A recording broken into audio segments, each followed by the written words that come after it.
Ignorée et ridiculisée, une femme âgée a subi l'humiliation à l'entrée du marché jusqu'à ce qu'un garçon s'arrête et fasse quelque chose de si incroyable que tout a changé. Une fine pluie ruisselait dans les rues de New York, transformant l'asphalte en un miroir sale et tremblant. Le vent froid balayait le trottoir devant un petit marché de quartier où les clients allaient et venaient, portant des sacs pleins de courses sans même jeter un regard à la silhouette voûtée près de la porte. La femme âgée était là depuis des heures, sa peau sale, ses cheveux en désordre. Et son manteau usé lui donnait l'apparence d'un fantôme oublié par le temps. Ses doigts tremblants tenaient un morceau de carton avec des lettres effacées. « S'il vous plaît, écoutez-moi. » Mais personne ne l'a fait. N'attendez pas plus tard. Abonnez-vous maintenant et activez les notifications pour ne pas manquer les prochaines histoires émouvantes. Laissez un like pour continuer à recevoir plus de vidéos comme celle-ci. Un homme en costume ajusta sa cravate et passa, plissant le nez. Une femme poussant une poussette accéléra le pas, détournant le regard. Le gardien de sécurité du marché lui avait déjà demandé de partir plus tôt, mais elle était revenue, comme un écho persistant de misère que tout le monde voulait ignorer. C'est alors qu'Ethan, un garçon de 12 ans, s'arrêta. Il tenait un carton de lait dans ses mains, acheté à la demande de sa mère, et regarda la femme âgée avec une expression entre curiosité et pitié. Contrairement aux adultes, il ne partit pas. « Madame, ça va ?» demanda-t-il, sa voix hésitante. Ses yeux se levèrent lentement, révélant un bleu fané, presque effacé par le temps et la souffrance. Ses lèvres tremblèrent, et pendant un moment, elle ne dit rien. Puis elle murmura, sa voix faible comme si chaque mot lui coûtait un morceau de son âme. « Pouvez-vous m'aider ?» Ethan regarda autour de lui. Tout le monde continuait à passer, indifférent. Il avala sa salive. « Oui, que puis-je faire ?» La femme âgée cligna des yeux plusieurs fois, comme si elle ne s'attendait pas à cette réponse. Ses yeux se remplirent de larmes. « Je voulais juste du pain, juste un morceau pour ne pas aller dormir affamée ce soir. » C'était une demande simple, mais elle portait un poids écrasant. Ethan hocha la tête, sentant une oppression dans sa poitrine. « Attendez ici, je reviens tout de suite. » Il courut à l'intérieur du marché, attrapa une petite miche de pain et se précipita vers la caisse. Quelques pièces couvraient à peine le cou, mais il parvint à payer. Il se dépêcha de sortir, un petit sourire aux lèvres, impatient de lui donner la nourriture. Mais lorsqu'il atteignit la porte, la femme avait disparu. Il tourna la tête de gauche à droite, aucun signe d'elle. Seul le trottoir mouillé et les visages indifférents qui passaient en hâte. Le cœur d'Ethan battait fort. Où était-elle passée ? Il resta immobile pendant quelques secondes, tenant le pain encore chaud dans ses mains, tandis que la confusion remplissait son esprit. La femme âgée avait disparu si rapidement qu'il semblait qu'elle n'avait jamais été là. Du tout. Il fit quelques pas hésitants, regardant autour de lui, essayant de l'apercevoir parmi les passants pressés. « Excusez-moi, » appela-t-il une femme qui sortait du marché. « La dame qui était ici, la femme âgée, vous savez où elle est allée ?» La femme ne ralentit même pas. « Je ne sais pas, gamin. Ces gens errent toujours. Quelqu'un l'a probablement fait partir. » La réponse froide fit froncer les sourcils d'Ethan. Ces gens. C'est comme si la femme âgée faisait juste partie du décor, un détail gênant dans la routine pressée des étrangers. La pluie s'intensifia, et il remonta la capuche de sa veste. Le pain dans ses mains commençait à refroidir. Ne sachant pas quoi faire d'autre, il commença à marcher le long du trottoir, fouillant chaque coin, chaque ruelle sombre entre les vieux bâtiments du quartier. Il tourna un coin et vit un groupe d'hommes regroupés autour d'un tonneau métallique, brûlant des morceaux de carton pour se réchauffer. Ils étaient sales, leurs vêtements déchirés et leurs visages fatigués. Parmi eux, un homme à la barbe grise le regarda avec méfiance. « T'es perdu, gamin ?» Ethan prit une profonde respiration et s'approcha. « La dame qui était devant le marché, vous savez où elle est allée ?» Les hommes échangèrent des regards. Celui à la barbe grise cracha par terre et se gratta le cou. « Si tu parles de Margaret, elle est peut-être allée au refuge de la rue Parker. Mais je doute qu'il l'ait laissée entrer. » Refuge. Ethan fronça les sourcils. Quand il pleut, la ville ouvre quelques endroits pour que les sans-abri puissent dormir. Mais elle... L'homme soupira. Elle dit toujours qu'elle ne veut pas y aller. Préfère rester ici. La femme âgée avait maintenant un nom, Margaret. Elle n'était plus juste la vieille femme dans la rue. Merci, dit Ethan avant de s'éloigner, le pain toujours dans les mains. Il courut à travers les rues mouillées vers la rue Parker. Lorsqu'il arriva, Il trouva une porte métallique fermée avec une enseigne faiblement éclairée indiquant un refuge temporaire. Il frappa quelques fois, et un homme à l'air grognon entr'ouvrit la porte. « T'es perdu, gamin ?» Une vieille dame, Margaret, est-elle venue ici? L'homme ricana. La vieille follée. Elle est venue, mais elle ne voulait pas entrer. Elle est partie en marmonnant quelque chose sur le passé qui l'appelait. Un frisson étrange parcourut l'échine d'Ethan. Qu'est-ce que ça voulait dire? Avant qu'il ne puisse en demander plus, l'homme referma la porte. Le garçon resta là, sentant les gouttes de pluie tomber sur son visage. Où Margaret était-elle allée? La pluie s'apaisait, se transformant en une fine brume qui enveloppait la ville d'une lueur fantomatique. Ethan croisa les bras sur sa poitrine et regarda autour de lui. Margaret était quelque part là-bas, seule. Cette pensée lui noua la gorge. Il se souvint des mots de l'homme au refuge, le passé l'appelait. Qu'est-ce que ça voulait dire? Sans plus d'indices, il décida de rentrer chez lui. Sa mère devait sûrement s'inquiéter, et la batterie de son téléphone était presque à plat. Mais en marchant, quelque chose attira son attention sur un vieux lampadaire. Un morceau de papier fané flottait dans le vent.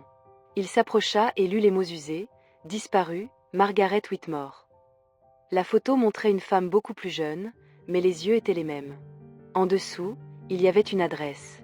Son cœur battait fort. Ce ne pouvait pas être une coïncidence. Il tourna le coin et trouva une ruelle avec de vieilles maisons délabrées. L'une d'elles se distinguait, fenêtres fermées, peinture écaillée, une porte tordure tenue par une chaîne rouillée. Le numéro sur le papier correspondait à la maison. Avalant difficilement, il poussa la porte avec un grincement. La chaîne se détacha facilement, comme si quelqu'un l'avait déjà manipulée. « Bonjour » appela-t-il hésitant. Pas de réponse. Il monta les marches du porche et frappa à la porte. Rien. Mais quand il toucha la poignée, elle tourna d'elle-même. La porte était ouverte.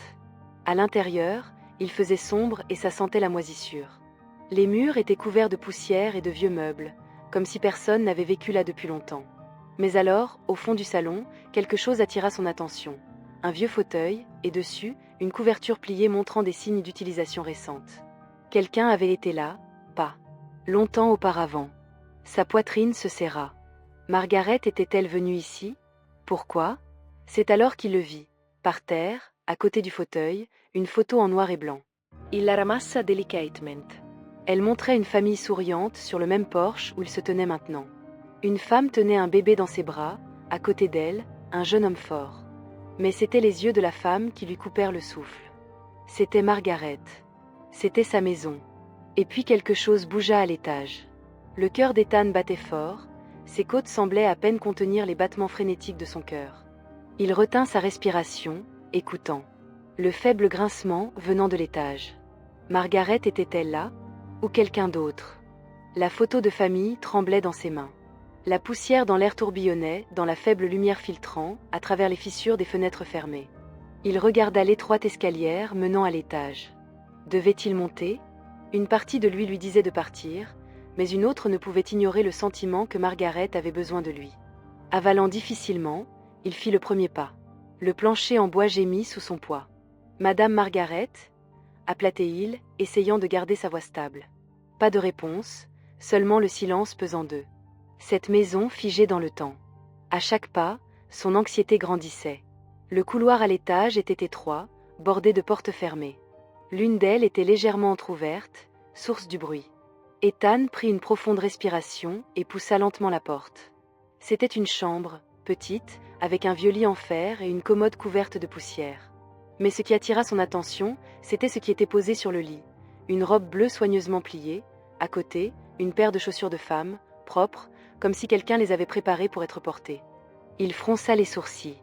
C'était comme si quelqu'un se préparait à partir, ou pour quelque chose de bien. Plus sombre. Puis un nouveau bruit vint du couloir, des pas traînants. Ethan se figea. Il se retourna lentement et vit une ombre bouger près de l'escalier. « Qui est là » chuchota-t-il. Pas de réponse. Le cœur dans la gorge, il avança dans le couloir. L'ombre avait disparu, mais au bout du couloir, il y avait une porte fermée. La poignée semblait usée par le temps. Un frisson parcourut son échine. Quelque chose en lui disait que Margaret était passée par là récemment. Il prit une profonde respiration et tourna la poignée. La porte s'ouvrit avec un long grincement.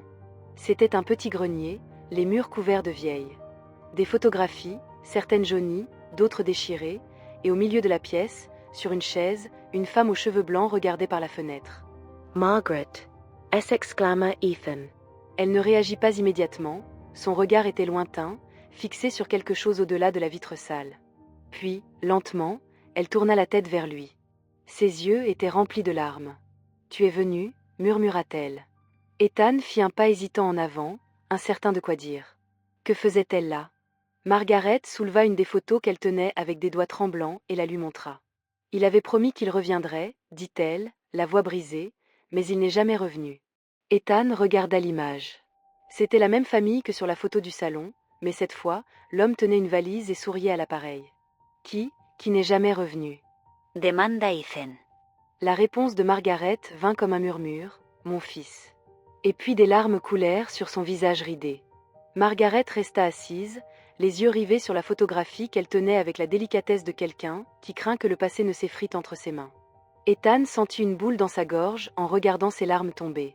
Sa douleur semblait aussi ancienne que la maison abandonnée elle-même. Lentement, il s'approcha, le plancher de bois craquant sous ses pas. « Votre fils » commença-t-il avec hésitation, que lui est-il arrivé? Margaret cligna des yeux plusieurs fois, comme si elle se réveillait d'un rêve lointain. Ses lèvres tremblèrent avant qu'elle ne parle. Il s'appelait Jonathan, mon seul enfant. Il a grandi ici, dans cette maison. Sa voix était douce, presque un murmure perdu dans le temps.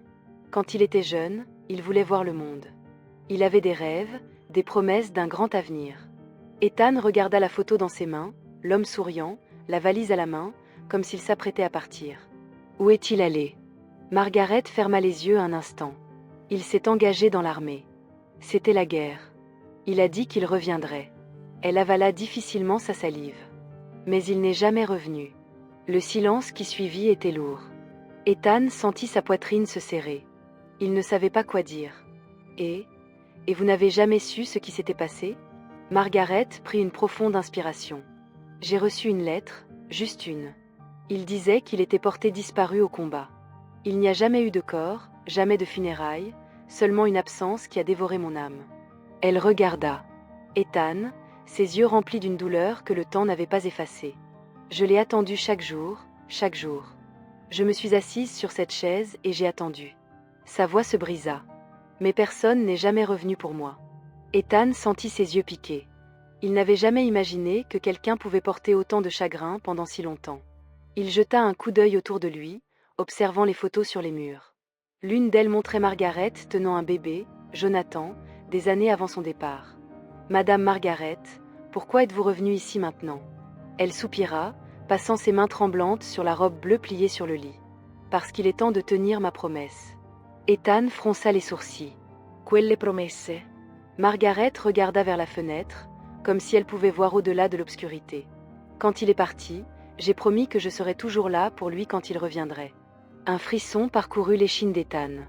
Instantanément, il regarda autour de lui la maison en ruine, l'odeur de moisi, le silence oppressant. Margaret avait passé sa vie à attendre un fils qui n'était jamais revenu, et maintenant, elle attendait encore. Mais Madame Margaret, Ethan avala difficilement sa salive, il n'y a aucun moyen pour qu'il revienne. La vieille femme sourit doucement, mais ses yeux étaient remplis de chagrin. « Oh mon garçon, le passé ne nous quitte jamais. » Une rafale de vent fit grincer la fenêtre. Puis Margaret prit la main d'Ethan, ses doigts froids et fragiles. « Peux-tu faire une dernière chose pour moi ?»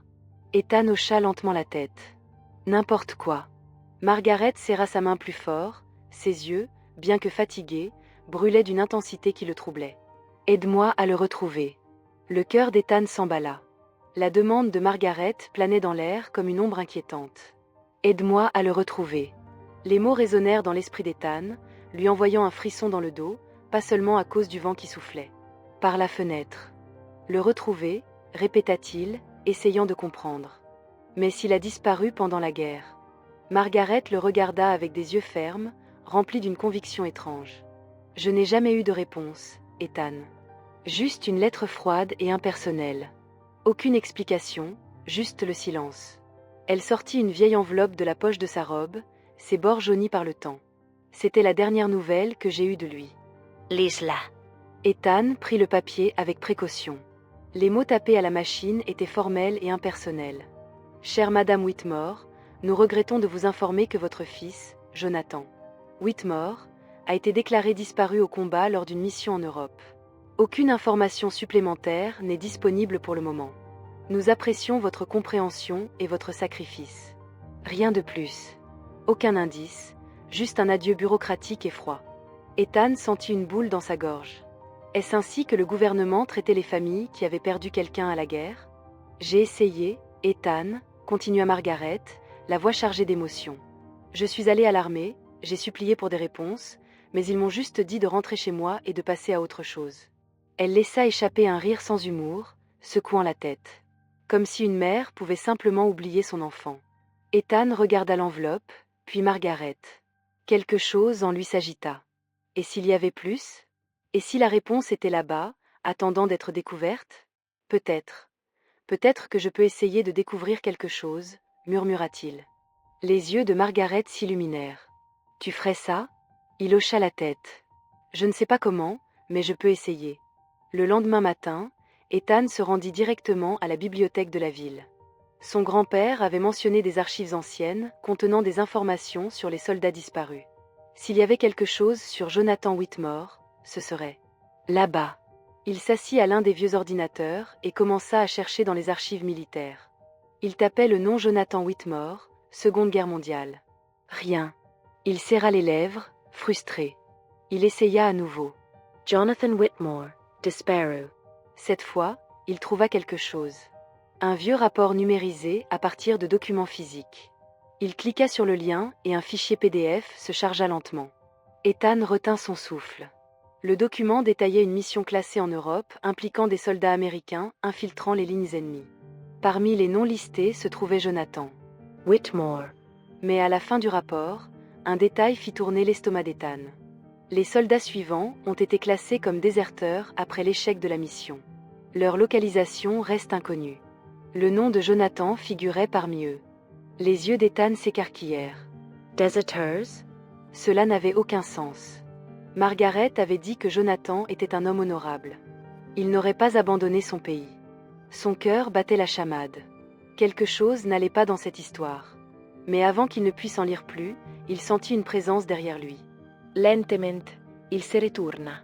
Le gardien de sécurité de la bibliothèque était là, les bras croisés, le regardant avec une expression sévère. « Qu'est-ce que tu fais là, gamin? Ce fichier n'est pas public. » Ethan avala difficilement sa salive. Il venait de toucher à quelque chose qu'il n'aurait pas dû. Il resta figé sur son siège. Le gardien de sécurité l'observait de près, les mains posées sur sa ceinture. Il avait l'air de savoir qu'Ethan était tombé sur quelque chose qu'il n'aurait pas dû voir. « Ce fichier n'est pas accessible au public, » répéta l'homme en s'avançant. Ethan ferma rapidement le document. Son cœur battait si fort qu'il pouvait l'entendre dans ses oreilles. Sol. Yeah. Je faisais juste des recherches pour un projet scolaire, mentit-il, essayant de paraître décontracté. Le gardien fronça les sourcils. Tu es étudiant en histoire militaire? Oui. L'homme plissa les yeux, mais après quelques secondes, il soupira. Si tu as besoin de quelque chose, demande au bibliothécaire et ne fouine pas là où tu ne devrais pas. Ethan hocha rapidement la tête. Dès que le gardien se retourna, il sauvegarda le fichier sur une clé USB qu'il avait dans sa poche. Il devait l'examiner attentivement. Il quitta la bibliothèque en hâte, l'air froid lui frappant le visage en sortant. Les mots du document martelaient son esprit. Deserter. L'idée que Jonathan Whitmore ait abandonné son pays semblait absurde. Mais alors, pourquoi son nom figurait-il sur cette liste? Il devait montrer cela à Margaret. De retour dans la vieille maison, quand il arriva, Margaret était assise sur la même chaise dans le grenier, regardant par la fenêtre. Elle semblait perdue dans ses pensées. « Madame Margaret, j'ai trouvé quelque chose. » Ses yeux se tournèrent lentement vers lui. Ethan hésita une seconde, puis sortit la clé USB de sa poche. « J'ai trouvé un dossier militaire. » Il était listé comme « Il avala difficilement sa salive, un déserteur. » Le visage de Margaret ne montra aucune surprise pendant un moment. Elle resta là, le regardant comme si elle le savait déjà. Puis elle ferma les yeux et laissa échapper un long soupir. « Ils l'ont trahi, dit-elle, la voix à peine un murmure. Ethan fronça les sourcils. « Que voulez-vous dire » Margaret serra le bord de la chaise avec force. Jonathan n'aurait jamais déserté. Mais il savait quelque chose que le gouvernement voulait cacher. Elle marqua une pause, comme si elle hésitait à en dire plus. Avant de partir, il m'a écrit une lettre, une que je n'ai jamais montrée à personne. Elle se leva avec difficulté et se dirigea vers une vieille commode dans le coin de la pièce. Elle ouvrit un tiroir et en sortit une enveloppe usée par le temps. Ses mains tremblantes la tendirent à Ethan. Lis-la. Ethan ouvrit soigneusement la lettre. Les mots étaient écrits d'une écriture ferme, mais le temps avait laissé des taches sur le papier. Maman, quelque chose ne va pas avec cette mission. Nous allons quelque part qui ne figure sur aucune carte. J'ai entendu des officiers parler de prisonniers qui n'étaient jamais censés être retrouvés. Si quelque chose m'arrive, sache que je n'ai pas fui. Ils veulent nous réduire au silence, mais je reviendrai, je te le promets. Un profond frisson parcourut l'échine d'Ethan. Cela signifie qu'il a découvert quelque chose de gros. Margaret hocha la tête, ses yeux remplis d'un mélange de chagrin et de fureur. Et c'est pourquoi il n'est jamais revenu. Les paumes d'Ethan étaient moites. Si c'était vrai, alors quelqu'un s'était assuré qu'il disparaisse intentionnellement. Margaret prit une profonde inspiration. Tu comprends maintenant, Ethan ? Je ne veux pas juste le retrouver, je veux la vérité. Avant qu'il ne puisse répondre, un bruit à l'extérieur les fit sursauter tous les deux. Quelqu'un était de l'autre côté de la porte d'entrée. Ethan échangea un regard effaré avec Margaret. Tu as parlé à quelqu'un de ce que tu as trouvé ? Chuchota-t-elle. Il secoua la tête, son cœur battant la chamade dans sa poitrine. La poignée de porte tourna lentement, comme si quelqu'un la testait de l'autre côté. Ethan retint son souffle et regarda Margaret, qui serrait fermement le bras de la chaise. Celui qui était là-bas n'était pas un visiteur ordinaire. Une seconde plus tard, il y eut un coup sec à la porte. Toc, toc, toc, toc. Madame Whitmore appela une voix d'homme de l'autre côté. Les poils sur la nuque d'Ethan se hérissèrent. Le ton était trop formel, trop calculé. Margaret ne répondit pas. Elle fit seulement signe à Ethan de rester. Silencieux. Nous savons que vous êtes là. Nous devons parler. Ethan avala difficilement sa salive. Il jeta un coup d'œil à Margaret, qui se leva avec difficulté. Viens avec moi, chuchota-t-elle en prenant sa main. Ses pas étaient lents mais déterminés. Elle savait que ce moment viendrait. Margaret le conduisit dans un couloir latéral qui menait à la cuisine arrière. Le bruit de clé qui tintait à la porte d'entrée leur indiqua que celui qui était dehors avait accès à la maison. « Dépêche-toi » murmura-t-elle. Margaret sortit une vieille clé de la poche de sa robe et déverrouilla une porte qui menait à un jardin envahi par les mauvaises herbes. Des mauvaises herbes poussaient, entre les pierres d'un étroit chemin menant à une grille rouillée. « Sortons d'ici » chuchota Ethan. « Au fait, d'où regardes-tu ? Fais-moi savoir et n'oublie pas de suggérer quelle histoire tu aimerais voir ensuite sur la chaîne. » Ils se glissèrent dehors et Margaret ferma doucement la porte derrière eux. Des pas résonnèrent à l'intérieur, se déplaçant lentement, comme s'ils cherchaient quelque chose. La poitrina di fan sa serra. Qui était-il ? Que voulait-il ? Margaret bougea aussi vite que son corps le lui permettait. Ethan poussa la grille en fer, qui émit un grincement sonore. À l'intérieur de la maison, les pas s'accélérèrent. « Là-bas !» cria une voix. Ethan attrapa le bras de Margaret et ils coururent. Ils ne s'arrêtèrent qu'à la fin de la rue, se cachant derrière une vieille cabine téléphonique. Margaret haletait, s'appuyant contre le mur. Ethan jeta un coup d'œil par-dessus son épaule, mais personne ne les suivait. « Qu'est-ce que c'était que ça ?» demanda-t-il, son cœur battant toujours. Margaret ferma les yeux un instant. Ils n'ont jamais voulu que la vérité éclate. Qui sont-ils ? Elle le regarda et, pendant un moment, elle sembla plus lucide que jamais. Le gouvernement n'a jamais.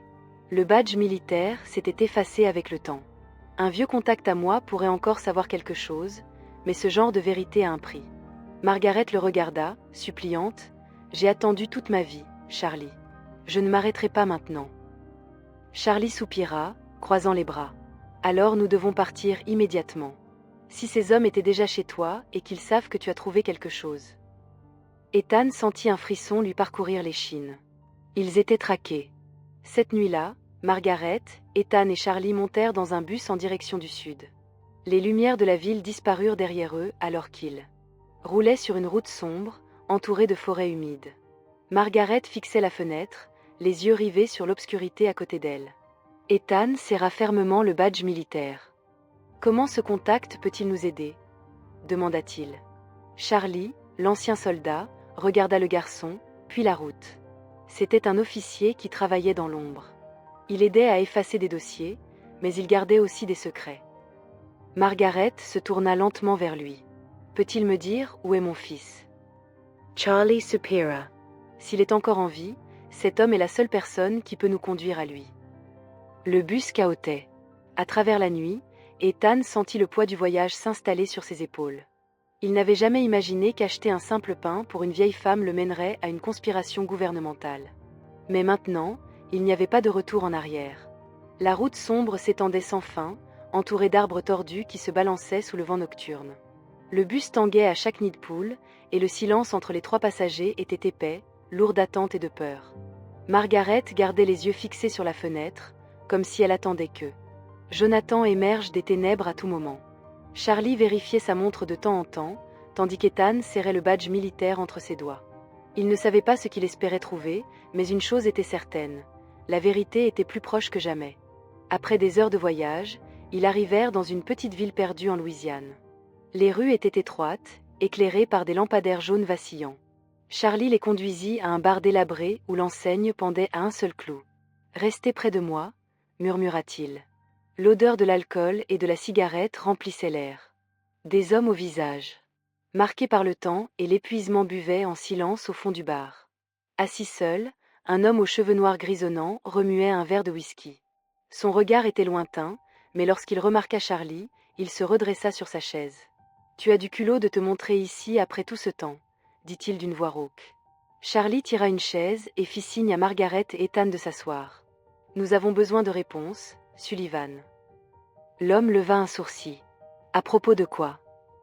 Charlie lança le badge militaire sur la table. « Projet Penumbra. » Un silence tomba sur la table.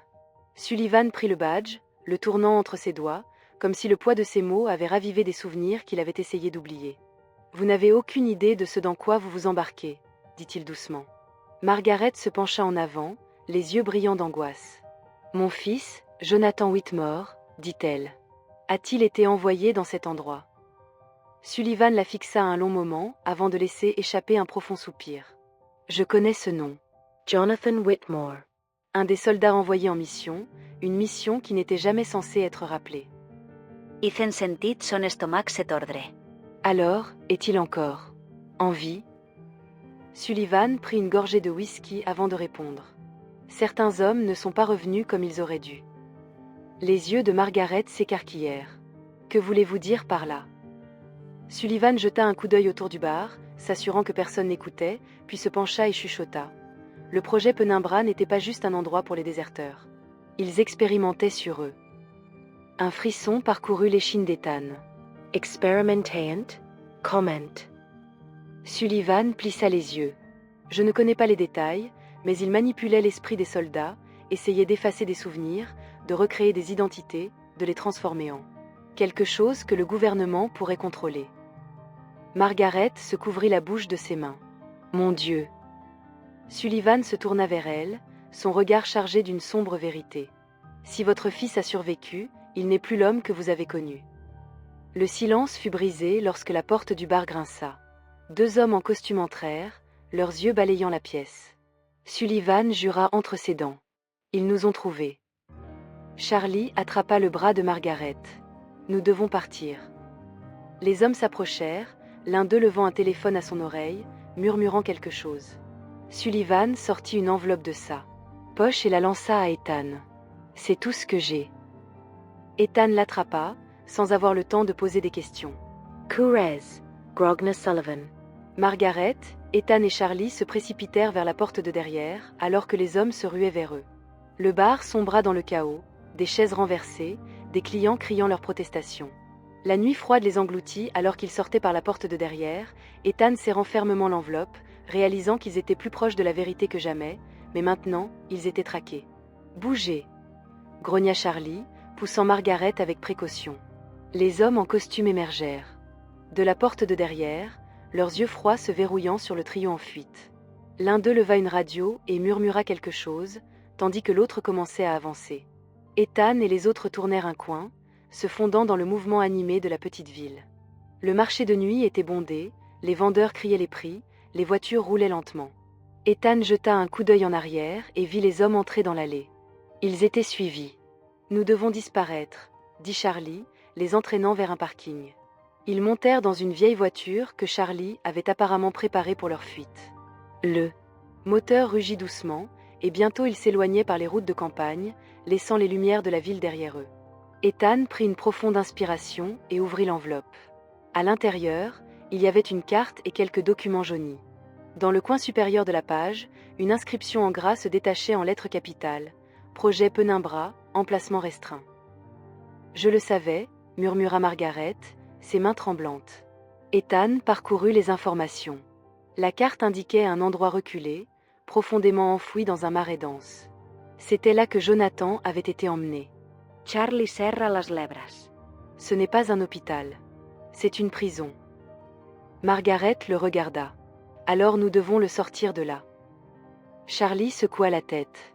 Ce n'est pas si simple. Nous ne savons pas combien de gardes il y a, ni si quelqu'un a survécu à l'intérieur. Ethan se mordit la lebre. Mais maintenant, nous savons où chercher. Margaret prit la page avec des mains tremblantes.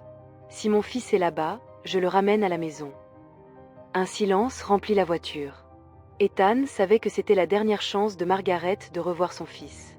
Charlie laissa échapper un long soupir et appuya sur l'accélérateur. Alors, nous allons jusqu'au bout. La voiture fila sur la route sombre, laissant tout ce qu'ils connaissaient derrière eux. Maintenant, ils se dirigeaient droit vers le cœur du secret. La route sinueuse les emmena plus profondément dans les terres sauvages de la Louisiane, où les marais engloutissaient toute trace de civilisation. Le ciel était sombre, sans lune, et l'air était épais d'humidité et de l'odeur de terre mouillée. Ethan étudia la carte, essayant de localiser les coordonnées exactes. L'emplacement marqué était loin de toute route principale, accessible seulement par un chemin de terre qui disparaissait dans la forêt. Charlie conduisait. En silence, ses mains fermement agrippées au volant. Margaret était assise droite sur la banquette arrière, les yeux fixés sur la route, comme si chaque kilomètre les rapprochait de Jonathan. « Nous sommes proches », dit Ethan, pointant vers la gauche. Charlie manéuvra la voiture sur un étroit sentier où les branches basses grattaient contre la carrosserie. Le véhicule avança lentement jusqu'à ce que, soudain, les phares illuminèrent quelque chose devant eux. Une immense porte en métal, rouillée et usée. Elle était haute, entourée de barbelés et de panneaux d'avertissement effacés, propriété du gouvernement, interdiction d'entrée. Charlie gara la voiture sur le côté de la route et coupa le moteur. Le silence était écrasant. « C'est ici », murmura Margaret. Ethan regarda à travers les barreaux. Au-delà de la porte, une route étroite disparaissait dans la forêt sombre. Pas de lumière, pas de signe de mouvement. L'endroit semblait mort. « Comment entrons-nous » demanda Ethan. Charlie ouvrit la boîte à gants et sortit une pince coupante. « Par l'arrière. Nous trouverons un moyen. » Ils sortirent de la voiture, se déplaçant silencieusement le long de la clôture. La végétation était dense, rendant la progression difficile. Après quelques minutes, Charlie trouva un endroit où le barbelé s'était détaché. « Ici », dit-il. Avec des mouvements rapides et précis, il coupa le métal, créant une ouverture étroite. « Allez », chuchota Théil. Ethan passa en premier, suivi de Margaret, qui eut besoin d'aide pour traverser. Charlie fut le dernier. Maintenant, ils étaient officiellement à l'intérieur d'un territoire interdit. Le chemin de terre sous leurs pieds était sec et fissuré, marqué par de vieilles traces de pneus. Ils marchèrent en silence pendant quelques minutes, attentifs à tout signe de danger. Mais ce qu'ils trouvèrent leur serra le cœur. Une rangée de tombes de fortune, des croix en bois, certaines tombées, d'autres avec des noms effacés par le temps. Margaret Frissana. Mon Dieu! Ethan S. Approacher. Avalant Difficilment. Certaines pierres tombales portaient seulement des numéros au lieu de noms. Est-ce que, hésita-t-il, Jonathan pourrait être ici? Margaret secoua la tête.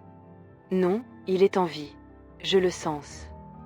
Charlie balaya la zone du regard. Nous devons continuer. Ils avancèrent encore quelques mètres jusqu'à ce qu'entre les arbres, ils le virent, un bâtiment gris, sans fenêtre, froid et silencieux. C'était là que Jonathan était. La structure grise se dressait devant eux comme un monolithe sinistre, englouti par l'obscurité. Il savait que certaines batailles ne se terminent jamais vraiment, mais maintenant, en voyant Jonathan à côté de sa mère, il comprit que certains combats en valent la peine. La route devant eux était encore incertaine. Le gouvernement n'oublie pas. Le projet Penumbra avait peut-être été exposé, mais les forces derrière lui étaient toujours là, observant, attendant. Mais cette nuit-là, alors que Margaret tenait la main de Jonathan, rien d'autre n'avait d'importance. Elle avait tenu sa promesse, et pour la première fois depuis des décennies, elle n'était plus seule. Ne partez pas sans vous abonner pour ne pas manquer les prochaines vidéos, et regardez, j'ai choisi celle-ci. Spécialement pour vous. Beaucoup de gens ont déjà été touchés par cette histoire. Regardez-la et ressentez l'émotion vous aussi.